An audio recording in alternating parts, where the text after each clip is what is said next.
امریکہ ایران جنگ، عالمی بحران میں اضافہ، امریکہ کی جنگ بندی کوششیں ناکام، ایران کا جواب، ہم کاغذی دھمکیوں سے نہیں ڈرتے۔ ایرانی نیشنل سیکیورٹی کے جنرل سیکرٹری علی لاریجانی نے امریکی صدر ٹرمپ کی دھمکیوں کا جواب دیتے ہوئے کہا کہ ایران کی عاشور سے محبت کرنے والی قوم ہے، تمہاری کاغذی دھمکیوں سے نہیں ڈرتی، تم سے بڑے لوگ بھی ایرانی قوم کو ختم نہ کر سکے، اپنے آپ کو دیکھو، ایسا نہ ہو کہ تمہیں ہی ختم کر دیا جائے۔ ایرانی حکومت کا موقف واضح ہے کہ ہم امریکہ سے اور امریکی ملٹری طاقت سے ڈرنے والے نہیں ہیں۔ ایرانی نیشنل سیکیورٹی کے جنرل سیکرٹری کے بیان کا بھی ایک پس منظر ہے۔ ایرانی حکومت کی طرف سے موقف اس وقت پیش کیا گیا جب امریکی صدر ٹرمپ نے اپنے سوشل میڈیا بیان میں کہا تھا کہ اگر ایران نے اسٹریٹ آف ہرمز کو بند کرنے کی کوشش کی تو امریکہ پہلے کی نسبت 20 گنا مزید شدت کے ساتھ ایران پر حملہ آور ہوگا۔ صدر ٹرمپ کا یہ بھی کہنا تھا کہ ایران کے اندر ایسے ٹارگٹس کو بھی نشانہ بنائیں گے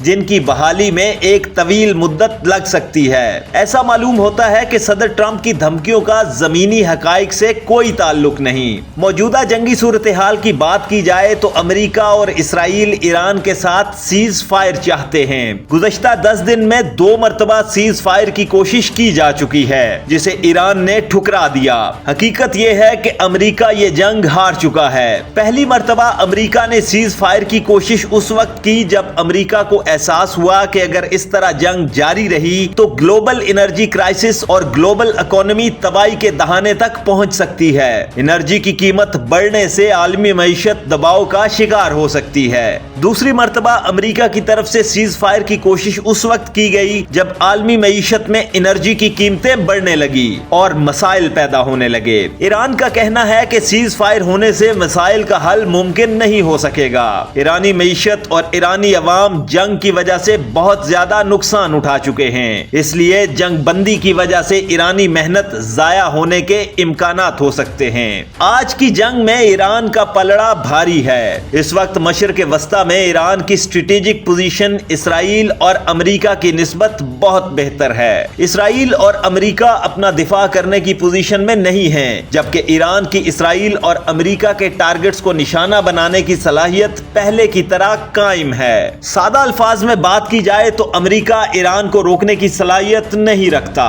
ہاں، اب اگر امریکہ اور اسرائیل ایران کی اسٹریٹجک سائٹس کو نشانہ بناتے رہتے ہیں یا ایران کے آئل کے ذخائر کو نشانہ بنانے کی مزید کوشش کرتے ہیں تو یہ بھی ممکن ہے کہ ایران مشرق وسطی کے دیگر ممالک کی تیل کی مکمل پیداواری صلاحیت کو نشانہ بنانے کی کوشش کرے۔ اگر ایسا کوئی بھی اقدام اٹھایا گیا تو طویل مدت تک انرجی کے مسائل کا حل ممکن نہیں ہو سکے گا، اور اس ساری صورتحال کا فائدہ کس کو ہوگا؟ اس کا فائدہ روس کو ہوگا، کیونکہ روس کے پاس کثیر تیل کے ذخائر موجود ہیں، جبکہ چین روس کے ساتھ قریبی اسٹریٹجک تعلق رکھنے کی وجہ سے پریشانی سے بچ سکتا ہے، کیونکہ روس چین کی انرجی کی ضرورت کو پورا کر سکتا ہے۔ ہاں، اب اگر بات کریں کہ انرجی کے اس عالمی کرائسس کی جو صورتحال ہے اس سے مسائل کن ممالک کو ہوں گے تو سب سے پہلے تو انڈیا آتا ہے۔ انڈیا کے مسائل میں سب سے زیادہ اضافہ ہوگا، کیونکہ گزشتہ چند ہفتوں میں ہونے والی ڈیولپمنٹس کو اگر دیکھا جائے تو دلی نے ماسکو کو نظر انداز کرتے ہوئے واشنگٹن کے ساتھ تعلقات استوار کرنے کی کوشش کی تھی۔